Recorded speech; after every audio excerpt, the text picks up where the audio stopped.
Welcome back to the MetaStellar channel. I'm Fallon Clark, book coach, editor, and writer, and I'm here to bring you the writing advice of the week. Support your book-sized ambition. It's January, and it seems like everyone and their mother is talking about resolutions. I get it. New year, new you, or new year, better you.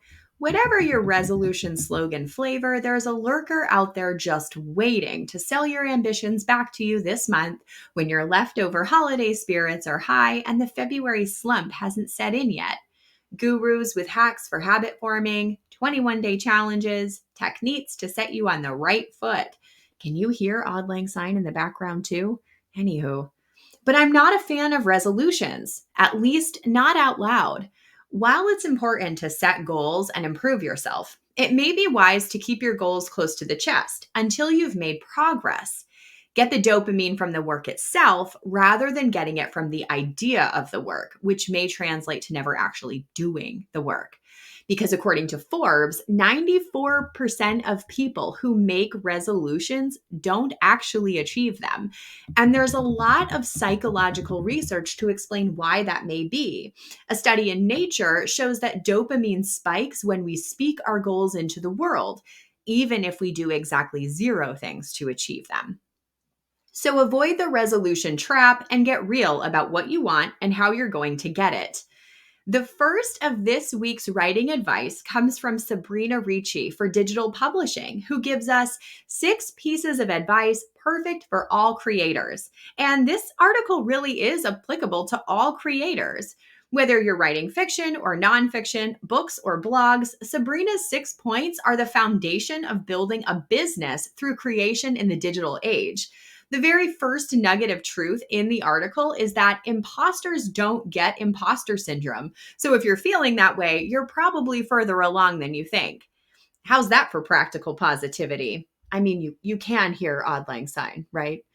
And if you're bursting through imposter syndrome and taking the initiative to step out into the world in your authorly shoes, don't forget to keep those dopamine hits coming. Maybe we should be rewarding our writing achievements more, says Nicole Piles for Wow, Women on Writing blog. I am all here for this one. In case you need to hear this, it's okay to feel good about your writing, to celebrate it. When you create goals and set to work knocking them down, hitting those milestone achievements along the way to the big ambition, take time to appreciate the journey, to stop and smell the progress. Nicole offers some great ways to reward yourself for a job well done. From chocolate to courses, check out her recommendations for inspiration when needed. Now, if you find yourself nodding while simultaneously asking yourself how to create goals to tackle, or wondering where to find some creative things to try to make your writing time more productive, check out the article Meet Your Writing Goals This Year with These Valuable Tips by Lynn Blackburn for the right conversation. Lynn reviews a few ways to structure your writing time, schedule your writerly events, connect with folks in the writing world, and more. And about those events and connections, writing is a business. And while it's true that the stories that readers emotionally connect to the most are those born of passion and written from the heart, the act of writing itself is a business. And since it is the beginning of the calendar year, it's time to think about the business of writing.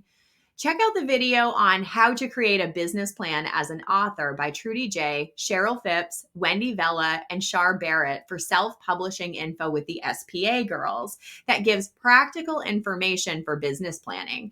And there's a business plan download waiting in the links if you need a launching point.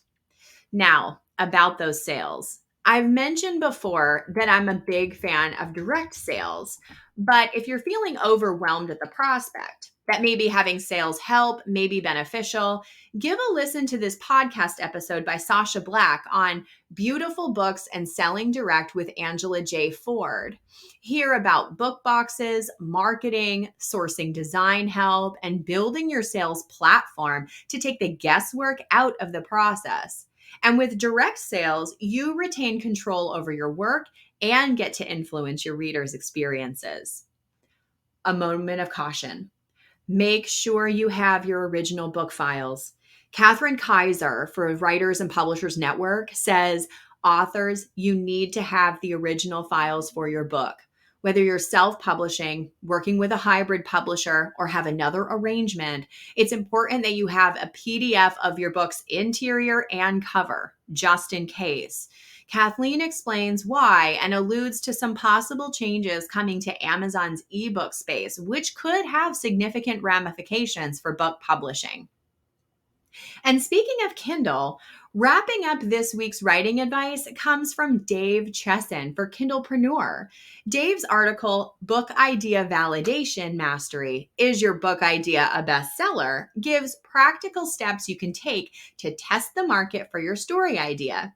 There's quite a lot to unpack, and there are several research tools mentioned. So check out what's available, adapt to your needs, and line up those authorly goals of yours. It's time to achieve. And of course, there was a ton more information shared this week than I had a chance to put into this video. So if you're looking for more, check the links in the text article. Happy writing.